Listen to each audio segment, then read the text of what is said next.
Демек ушинтип үн алгы ачып иштетсе болот турбайбы? Жыл сайын жаңы ушул трендтер, жаңы стандарттар пайда болуп жатат. Кыргызстанда бул ушул жамааттык медиалар ийгиликтүү иштеп жатат. Жаштарды өнүктүрө турган бир борбор деп да атайбыз да. Аянча. Эл арасында баары бир деле медиа сабаттуулуктун деңгээли абдан төмөн экен.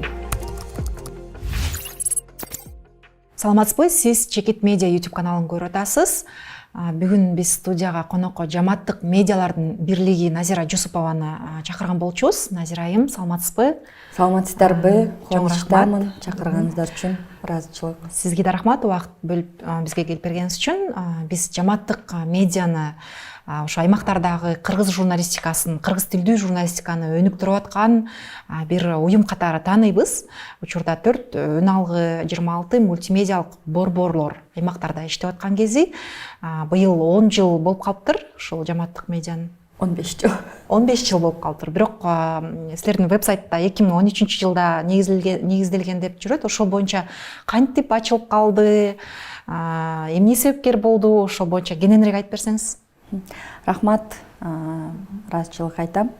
15 жыл деп айтканымдын себеби биздин бирлик, ассоциация түзүлгөнгө чейин жамааттык медиалар түзүлгөн. Бул 2007 жылы Талаш шаарында алгачкы ошо жамааттык үн алгы радио мост деп аталган. Ошол тарых ошол жактан башталат, Талаш шаарында. 2007 жылы ал учурда азыркыдай эркин интернетти колдонуу болгон эмес, социалдык тармактар такыр эле болгон эмес. Болгону ошол мамлекеттик телеканал, үн алгы гезиттер гана болгон. Анан жергиликтүү медиалар дээрлик эсе жок болгон. Болсо дагы Бишкек шаарында болгон, бирок аймактарда болгон эмес. Анан ошо Талаш шаарынын активисттери, ошол кайдыгер карабаган адамдар, ошо Таластан жаңылыктары, Таластагы маселелер, Таластын жетишкендиктерин айткысы келгендер ушундай чакан долбоор жазып, биз өзүбүздүн жергиликтүү медианы түзүп, ошол аркылуу айталы деп ушу долбоору утушкан. Кайсы донор? Бул ЮНЕСКО. ЮНЕСКОнун атайын ошол билим берүү маалымат программасы колдоп берген. Анан радио мост деп аталган эң биринчи жамааттык үн алгы эфирге үнүн чыгарып обо толкунунда. Анан ийгиликтүү иштеп баштады. Мына ошол радио мосттун тажрыйбасын башка аймактагы, облустагы активисттер, ошол өздөрүнүн аймактарында болуп жаткан жаңылыктарды айткысы келгендер көрүп, демек ушинтип үн алгы ачып иштетсе болот турбайбы? Үн алгы ал учурда эмне үчүн үн алгы анткени оптималдуу метод болуп эсептелинген. Гезитти чыгаруу үчүн типографияга төлөш керек. Телеканалдардын техникасы оор, эфирге чыгарыш үчүн көп адамдын эмгеги керек. Мына ошолордун баарын эске алып, үн алгы бул абдан оптималдуу мындай ЖМК, жалпыга маалымдоо каражаты болуп эсептелинген. Ооба, аз эле убакыттын ичинде оперативдүү жана батыраак маалыматтарды бергенге мүмкүн болгондуктан ошол үн алгы каражаты тандап алып иштетип башташкан. Анан Таластагы үн алгы жакшы иштеп, Сусамырда ачылды, Баткен шаарында ачылды. Анан баардык аймактарга тарап кетип, башкалар активисттер дагы ачкылары келип, ар кайсы аймактарда көбөйүп баштады. Анан алардын баардыгын учурунда ошо радио мост үн алгысы бириктирип турчу. Бирок бара-бара убакыт келгенде Бишкек шаарында атайын бирлик болушу керек. Аймактардагы ушул жамааттык ЖМКлардын, медиалардын, башкача айтканда башын бириктирип, алардын андан ары өнүгүшүнө, өсүшүнө салым кошуп, жыл сайын жаңы ошол трендтер, жаңы стандарттар пайда болуп жатат. Мына ошолордон артта калбаш үчүн ушу Бишкек шаарында борборлоштурулган уюм болушу керек деп, анан биздин уюм 2013 жылы ачылып түзүлө баштаган. Бирок 2007 жылы бул тарыхы эң биринчи жамааттык үн алгы иштеп баштады. Анан мен айтып кетким келет, мындай сыймыктануу менен айткым келет. Кыргызстанда бул ушул жамааттык медиалар ийгиликтүү иштеп жатат. Мисалы, ошо Борбор Азиядагы Тажикстанда, Өзбекстанда, Казакстанда, ошондой эле Түркмөнстанда аракеттер болгон. Анткени биз ошол өлкөлөрдүн дагы адистери менен байланыштабыз, аларды бири-бирибиз менен таанышпыз. Анан алар айтышат, бизде дагы аракеттер болгон, бирок ошол мамлекет тарабынан кысымдар болуп, колдобой, эл өзү дагы түшүнбөй, бизде иштебей калды, алып бара албай калдык деп. Азырынча биз ушул мындай дүйнөлүк масштабта, бул жогорку масштабта ошол Кыргызстанды жамааттык медиалардын ийгиликтүү өлкөсү деп тааныштырабыз да ар дайым. Бул ушул эң биринчи 2007-жылы ачылганда эле башка өлкөлөргө дагы мындай таанытканбыз. Ошондо деле ошентип айтышкан адистери, медиа тармагындагы адистери, биз дагы ачкыбыз келет, бирок колдобой жатышат деп. Азыр деле аларда абал ушундай экен да, азыр деле ошол элдери алып кете албай, же болбосо мамлекет тарабынан колдоого алынбай, ушундай өсүш жок деп айтышты да. Ошондуктан биз Кыргызстанды Борбор Азиядагы ушул жамааттык медиалар өнүккөн биринчи өлкө жана жалгыз өлкө деп айтабыз да. Жакшы. Анан сиз жана айтып кеттиңиз, ЮНЕСКО биринчи колдоп берген. Андан кийин менин билишимче сиздерде дагы көптөгөн донорлор болду. Deutsche Welle, Фонд Сорос Кыргызстан, Интерньюстун дагы долбоорлору бар болчу, ошол боюнча донорлордун колдоосу боюнча эмне үчүн бул керек жана кайсы дагы донорлор колдоп берген? Албетте, жамааттык медиалар тууралуу бизде Кыргызстандын теле радио уктуруулар мыйзамында дагы атайын пункт бар. Мына ошол пунктта жазылып турат, Кыргызстанда жамааттык медиалар укуктук формасы жактан бул коммерциялык эмес уюм болушу керек. Көбүнчө бул коомдук фонддор же коомдук бирикмелер, бейөкмөт уюм болушу керек деп. Ошондуктан Кыргызстанда иштеп жаткан баардык жамааттык медиалардын өзүнүн коммерциялык эмес уюмдары бар. Юридикалык статуска ээ, өзүнүн керектүү тиешелүү документтери бар. Уставдары. Ооба. Ошондуктан бул уюмдар ошол эле ичинде биздин ассоциациядагы коммерциялык эмес уюм, биз чет элдик уюмдар менен иштөөгө түздөн түз биздин мүмкүнчүлүгүбүз бар, артыкчылыктарыбыз дагы бар десек болот. Буга чейин биз ошол эң биринчи Радио МОЗ иштеп баштагандан баштап эле Кыргызстандагы эл аралык уюмдар менен иштеп келебиз. Ассоциация дагы өзүнчө иштеп келет. Албетте атап айтып кетсек, ошол эле ЮНЕСКО, Deutsche Welle академиясы, бул ошол Германияда жайгашкан, бул ошол башка өлкөлөрдүн медиаларынын көз карандысыздыгы үчүн, эркин болушу үчүн колдоп берген эң алдыңкы уюмдардын бири деп эсептейбиз. Ошо Радио МОЗ үналгысы ачылгандан баштап эле биздин кызматташуубуз башталган. Андан кийин ошол ассоциация менен уланып кетти. Deutsche Welle академия уюмунун ушул колдогон иш-чаралары абдан көп. Биз бул уюмду бир гана иш-чараны колдоп берди деп айта албайбыз.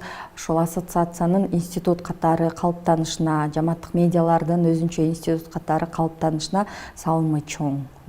Андан тышкары ошол эле сиз атап кеткендей эле Кыргызстандагы Интерньюс Network уюмунун өкүлчүлүгүнүн да колдоосунда контент боюнча институционалдык колдоо боюнча долбоорлор болду. Студияларды жасап берген, Ооба. Сорос фонду тарабынан дагы долбоорлорду ишке ашырдык. Ошондой эле Бириккен Улуттар уюмунун ар кыл түзүмдөрү, анын ичинде ошо Балдар кору, Демократиялык фонду, ошол ЮНЕСКО, ошондой эле Германиянын дагы бир уюму бар. Бул Кыргызстандагы Бишкек шаарындагы Фридрих Эберт фондусунун дагы колдоосунда бир топ долбоорлор ишке ашты. Абдан көп долбоорлор менен иштеп келебиз. Анткени алар эмне себептен колдойт? Биринчиден ошол биздин элибиздин кандай чечилбей жаткан көйгөйлөрү бар. Аймактагы. Ал көйгөйлөрдү кантип чечсе болот? Кандай жолдору бар? жана ошол бир гана айтып койбостон аны кайрадан улантып, мисалы үчүн талап кылуунун дагы методдору, башкача айтканда ошол медиа аркылуу, жамааттык медиа аркылуу адамдар өздөрүнүн маселесин, көйгөйлөрүн айтып, кайра талап кылганга үйрөтөбүз да. Бул бир миссиясы десек болот. Экинчи миссия бул азыркы учурда абдан өнүгүп жаткан миссия. Аймактарда жаштар абдан көп, мектеп окуучулары, студенттер, окууну бүткөндөр, мына ошол жаштарды өнүктүрө турган бир борбор деп дагы атайбыз да. Аянтча. Кадр маселеси боюнча жакшы иш алып барып келатасыздар. Мисалы үчүн ошол эле Дилдеш Атанова азыркы учурда журналисти көптөгөн сыйлыктарга ээ болуп келатат өлкө ичинде. Найзабек Мукамбетов деген клуб басылмасында, Тимурлан Мелисбеков, кадр таптоо жагында дагы салымыңыздар чоң. Ошол жаштарга кандай мүмкүнчүлүктөр түзүп бересиздер, ошол боюнча айтып берсеңиздер. Ооба, биз ушул көп сурамжылоолорду жүргүзөбүз. Анан ошол сурамжылоолордо жаңы түптөлө баштаганда эле жаштар айтчу да, бизде айылда кружоктор Бишкек шаарындагыдай же облустук шаарлардагыдай өзүн өнүктүрүүчү жерлер жок. Биз мындай бош убактыбыз абдан көп, өзүбүздү алаксыта турган жерлер жок деп ушинтип көп айткандарын анкеталардан көрүп калчубуз да. Анан ошондуктан бул жамааттык медиага келип, алар эл менен аралашканды үйрөнүшөт, элден маалымат алып, анан эң негизгиси бул маалыматтык технологияларды колдонгонду үйрөнүшөт. Ошол эле смартфондорду, ноутбуктарды, компьютерлерди бала кезинен эле ушул 6-7 класстан баштап колдонгонду үйрөнүшөт. Жөн гана колдонбостон ушу сабаттуу колдонгонду үйрөнүшөт. Анан эл алдында чыгып сүйлөгөндү, тартынбай элден маалымат сураганды үйрөнүп, анан бизден көп мүмкүнчүлүктөрүбүз бар. Бишкек шаарына семинарларга келишет, жайкы мектептерге катышат. Мына ошентип алар өзүн өстүрүп, бара-бара элден сурулуп чыгып, анан өзүнүн келечекте мындай кесибин дагы аныктап алышып жатышат да. Мисалы үчүн бизде 30 жамааттык медиа бар болсо, ар бир медиада эле 10-15тен кабарчылар бар. Ар бир медиада. Мына ошол 10-15тен ашык балдар көп, кээ бир балдардан айткан угуп калабыз. Ушул Бишкек шаарына барган эмеспиз депчи. Бишкек шаарына келип семинарга катышып кеттүү эле алар үчүн чоң стимул. Досторду табышат, бири-бири менен тажрыйба алмашат. Андан тышкары, окуучулардан тышкары бизде жамааттык медиада аялдар иштешет да. Аялдар, алар көбүнчө мугалимдер, аларга дагы чоң стимул. Ушул келип Бишкек шаарына семинарга катышып, долбоорлорго катышып, ар кандай конкурстардан 1-2 орундарды алып кеткен медиалар бар. Алыс кетпей эле жакында эле бир USAID уюштурган гендердик маселелерге карата арналган сынак болду. Ушул жерде 1 орунду бизде Тогуз Тороо районунда жайгашкан Тогуз Тороо FM радиосунун жетекчиси алып кетти. 2 орунду ошол Базар Коргон районунда жайгашкан Оган Тала медиасынын жетекчиси алып кетти да. Гүлназ Камбарали кызы. Бул ушул чоң эле медиалар катышкан сынак болчу. Анан ушундай чоң сынактарда 1-2 орундарды алып жатканы ошол аялдар алып жатышат, ошо жетекчилери. Алар үчүн чоң стимул. Демек, алар ошол жерде иштеп, тажрыйба алып, өздөрүнүн кесипкөй экендигин дагы көрсөтүшүп жатышат. Айылда жашаса дагы жамааттык медиада иштеп ушундай ийгиликтерге жетишип атат да. Демек, бул медиа аркылуу жаштар, аялдар, ошол айылда жашап жаткан фермер болушу мүмкүн, же улуу муундун өкүлү болушу мүмкүн. Ар тараптуу мындай өнүгүү алып жатат десек болот да. Жамааттык медиа деп айтып койгонубуз менен бул медиа гана чөйрөсүндө эмес, ошол өзүн өнүктүрүүдө, айыл жергесин өнүктүрүүдө, салым кошууда абдан мындай терең, мааниси өтө терең да. Бир гана маалыматты алып берип коюу эмес, ал жерде ошол абдан терең деп биз жакшы мүмкүнчүлүктөр эсептейбиз да. Ооба. Ошол жамааттык медиа менен аралыктан команда менен иш алып баруу, бунун да өзүнүн бир кыйынчылыктары бар болушу керек да. Кандай кылып координация, кандай уюшулган ал жерде? Жумасына бир жолу планерка деген болот, контент план деген болот. Кантип иш алып барасыз? Туура айтып кеттиңиз. Биздин кеңсе Бишкек шаарында жайгашкан, бирок биздин мүчөлөр, башкача айтканда жамааттык медиалар ар аймактарда иштешет. Болгондо да облустун борборунда эмес, айылдарда, алыскы айылдарда бар. Ошол 10 саат жол жүрүп жеткен дагы айылдар бар. Мен ошол айылда жашап жаткан, иштеп жаткан жамааттык медианын жетекчилерине, кабарчыларына аябай андай таң берем, аларды ошол баалайм да аракетин. Анткени Бишкек шаарында туруп көп мүмкүнчүлүктөр туруп биз колдоно албайбыз. Алар алыс аймактарда туруп, алар ийгиликтерге, жетишкендиктерге жетишип жатышат. Анан биз Бишкек шаарында туруп, биздин Бишкек шаарында продакшн студиябыз бар. Продакшн студия аркылуу биз түз эфир чыгарабыз. Башкача айтканда, бул эмнеден улам келип чыкты? Ошол аймактарда көп эксперттер, көп мындай суроого жооп бере турган адистер жок. Алардын көбү Бишкек шаарында. Анан алардын талаптары боюнча ошо Бишкекте бир студия болсо, анан биз ал студиядан өзүбүздүн кызыккан суроолорубузга жоопторубузду алсак деген муктаждык келип чыгып, биз ошол бул телеканал эмес, YouTube, Facebook азыркы учурда ошол социалдык тармактар аркылуу түз эфирге чыгабыз. Адисти, экспертти ошо жамааттык медиалар сунушташат. Мисалы үчүн ушул темада экспертти чакырып берсеңер, бир сурайбыз депчи. Анан биз атайын контент план түзөбүз. Жылдын башында атайын сурамжылоолорду жүргүзөбүз. 30 жамааттык медиага кандай темалар кызыктуу же кандай маселе менен кездешип атасыңар, кандай маселелер силерде болуп жатат деп ошол сурамжылоо негизинде анан контент планды түзөбүз дагы. Анан адистерди ошого байланыштуу чакырабыз.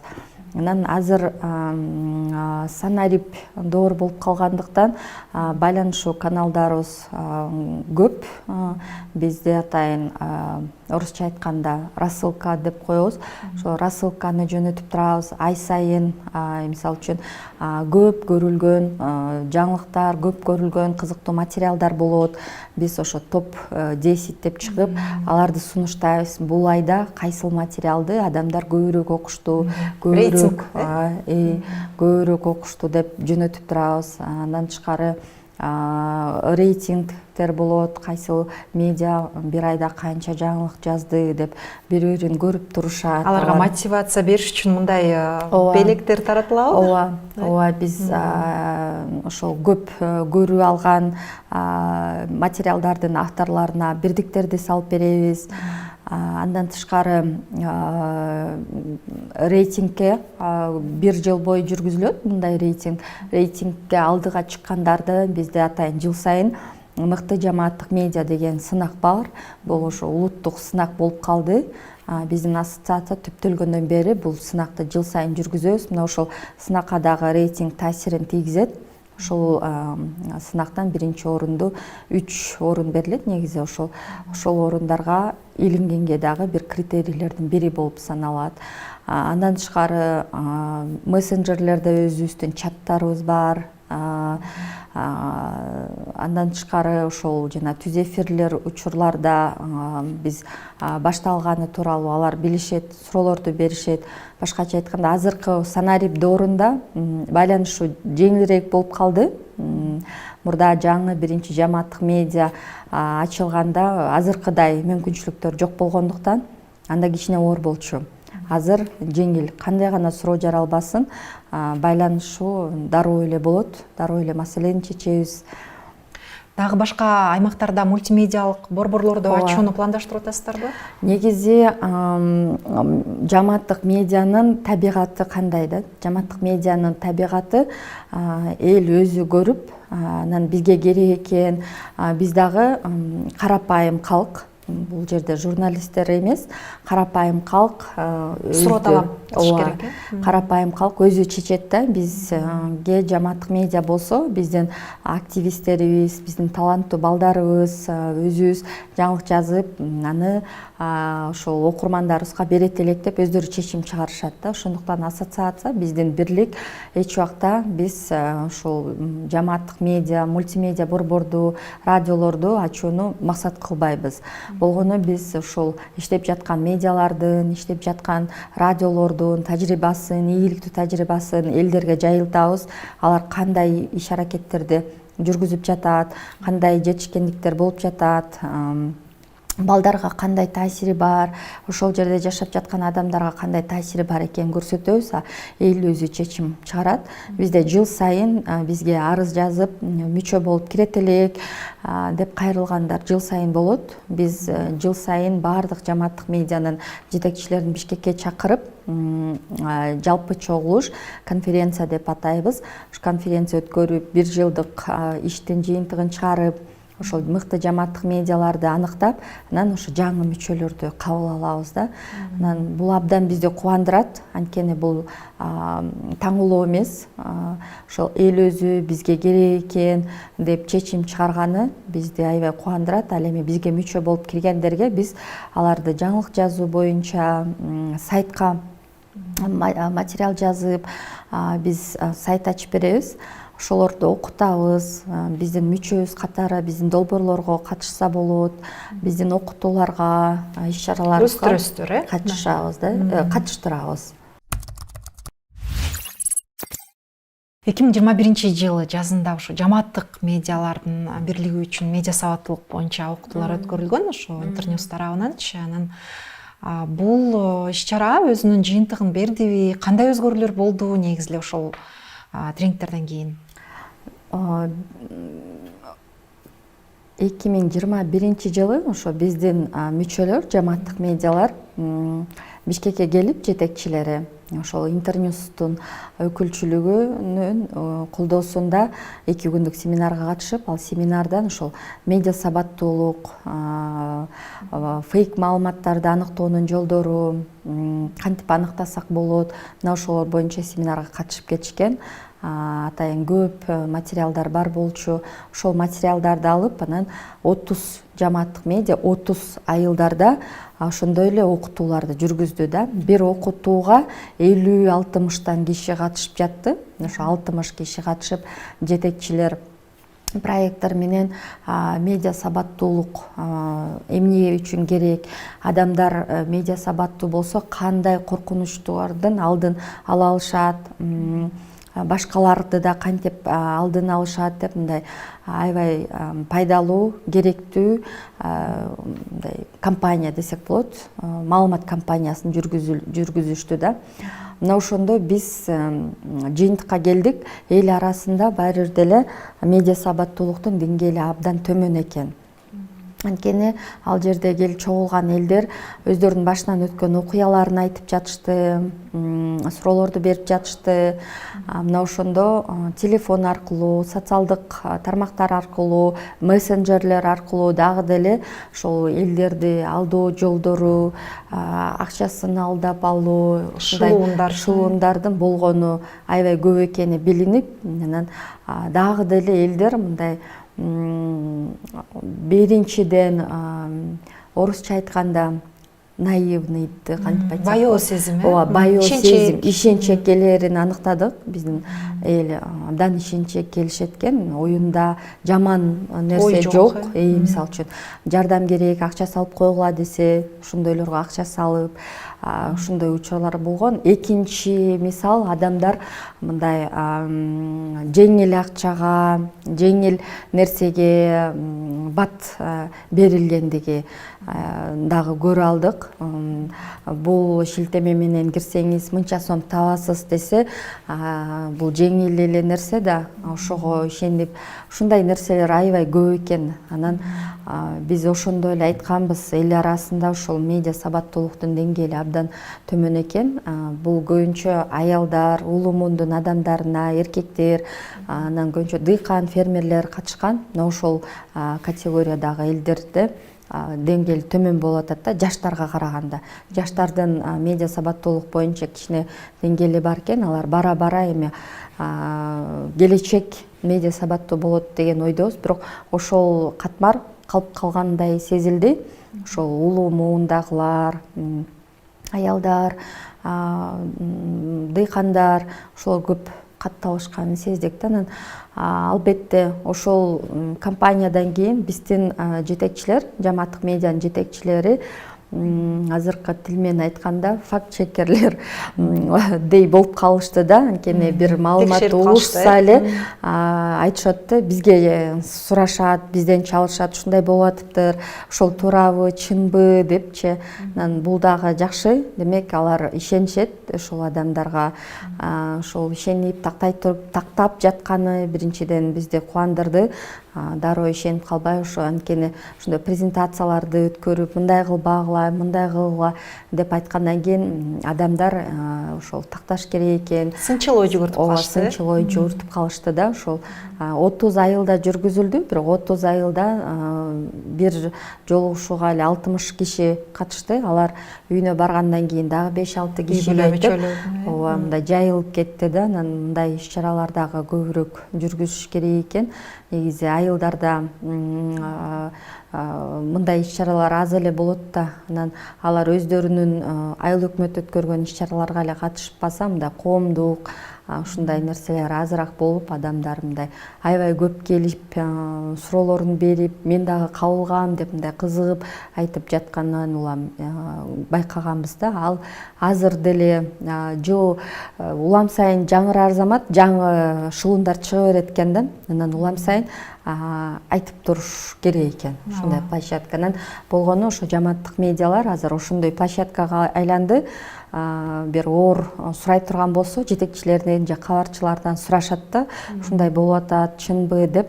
Ушундай борборго айланды десек дагы болот да. Күмөн санап калгандын өзү деле бул жакшы белги да. Себеби буга чейин дароо эле ошол маалыматты ала турган болсо, азыр ылгап калганынан кабар берет да. Дагы бир суроо бергим келип атат. Сиздер менен буга чейин ошо маркум Улан Эгизбаевдин жубайы Сапаргүл Абдинабиева да иштеген экен, подкасттар менен жүрөт. Азыркы тапта чет өлкөдө окуп аткан маалы. Кантип иштешип калдыңыз? Ошол кызматташтык жөнүндө кененирээк айтып берсеңиздер. Биз башында айтып кеткендей, Бишкек шаарында бизден ошо продакшн студиябыз бар. Бул студияны дагы биз Интерньюз уюмунун колдоосу менен ачканбыз. Анткени ошол элдин талабы, муктаждыгы болчу. Ошол кандай адис де чакырсак ошодон суроо бергенге. Анан бул студиябыз иштейт азыр деле. Биз көп уюмдар менен иштегенге ачыкпыз. Биздин студия аркылуу видео подкасттарды, түз эфирлерди жасаганга мүмкүнчүлүк бар. Мына ошол Санарип инсан деген долбоор болчу. Ал атайын азыр деле бар ал долбоор. Мына ошол долбоордун алкагында санариптештөрү, негизи эле санарипке тиешелүү темаларды элге жеткирүү боюнча атайын компонент бар болчу. Маалыматтык компонент. Жалаң ушул санарип тууралуу маалыматтарды айтып, ар кыл багыттагы коноктор келип айтып беришкен. Мисалы үчүн окууда биз санарипти кантип колдонсок болот, окуу методикасында, же болбосо окуудан тышкары деле биз мындай технологиялардын, анын эрежелери, ар кыл коноктор келип маалымат берип атышты кыргыз тилинде. Анткени аудитория ошол аймактардагы адамдар үчүн болчу. Анан бул тема биздин жамааттык медианын дагы приоритеттүү темаларынын ичине киргендиктен бизге сунушташканда дароо макул болдук. Анткени тема керектүү болчу. Азыркы учурда биз адамдарды ошол санариптешүү заманында маалымат менен бөлүшүп, аларды окутуп турушубуз керек болчу. Анан ошол долбоордун алкагында бир чектелүү гана видео подкаст даярдоо керек экен. Даярдоо бүткөндөн кийин токтоп калды. Бирок биздин Санарип боюнча өзүбүздүн телеграм каналыбыз бар. Санарип светофор деген тиктокто дагы бар. Башкача айтканда ошо санариптешүү темаларына биздин контенттер, аудио, видео, текст контенттер уланып келе жатат да, токтоп калган жок. Биз өзүбүз контент жаратабыз. анан улам жаңы пайда болсо ошол өзүнүн аудиторияга берип турабыз да даярдап. Ошол учурда ошол долбоорго Сапаргүлдү чакырган экенсиздер да, э? Бул Сапаргүлдүн келиши, бул ошол Санари Пинсан долбоорунда ал Сапаргүл башынан эле бар экен.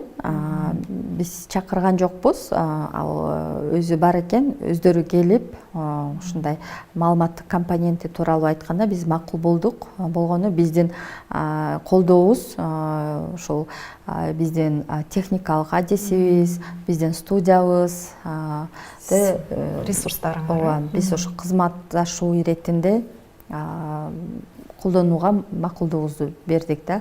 Жакшы маектер бар экен да, ошого байланыштуу ооба. сурат. Учурдагы кыргыз тилдүү журналистикага кандай баа берет элеңиз?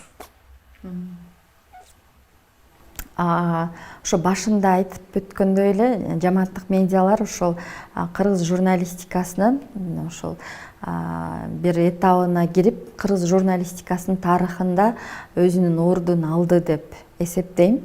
Анткени жамааттык медиалар ошол 2007-жылы башталып, анан кирип иштеп башташты. Жамааттык медиалар боюнча атайын курстагы иштелип чыккан. Бишкек шаарындагы кээ бир жогорку окуу жайларында ошол жамааттык медиа деген курсту окутушат.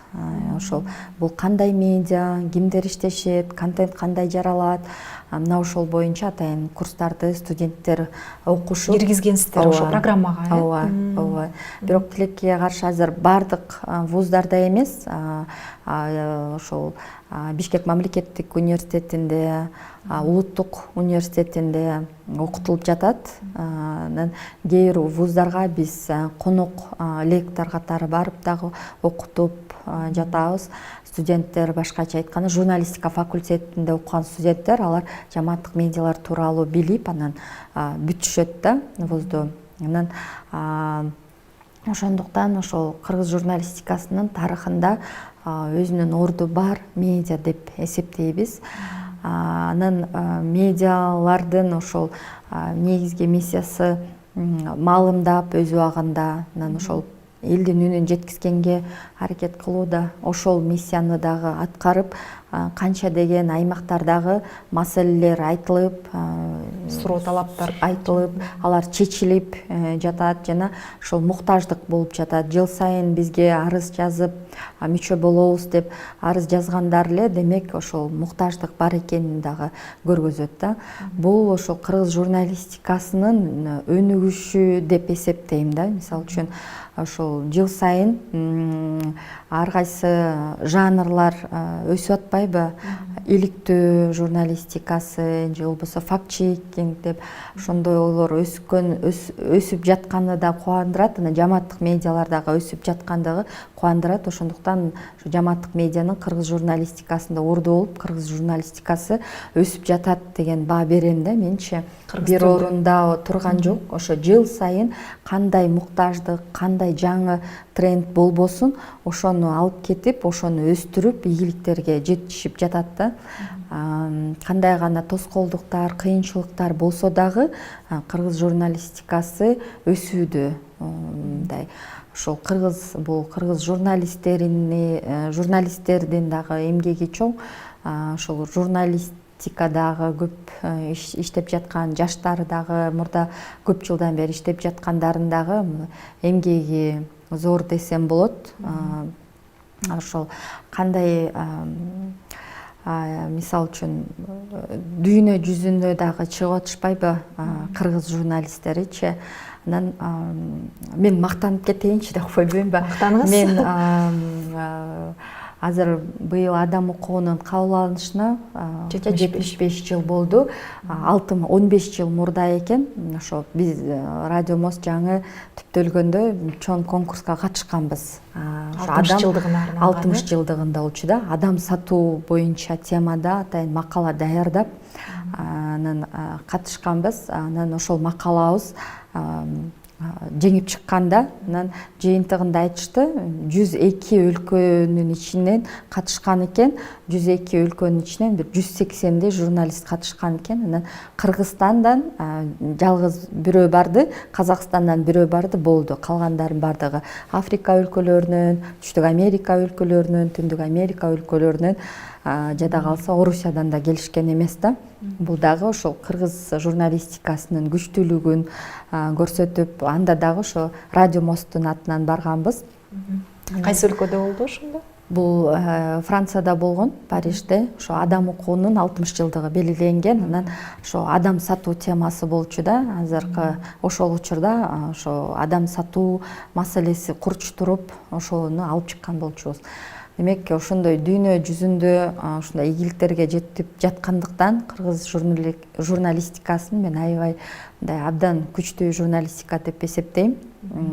Тайманбаган журналистика, кандай гана оор тема болбосун, оор кырдаал болбосун, дайыма алдыга умтулуп жеңишке жеткен журналистика деп эсептейм да. Келечеги кең, канча бизде келечекте көп өнүгүүлөр, ар кандай өзгөрүүлөр болот да, ошолорду кабыл алып, мындай жеңип чыккан журналистика деп эсептейм да. Ар кандай тоскоолдуктар болобу, кыйынчылыктар болобу, кыргыз журналистикасына алар эме бет да.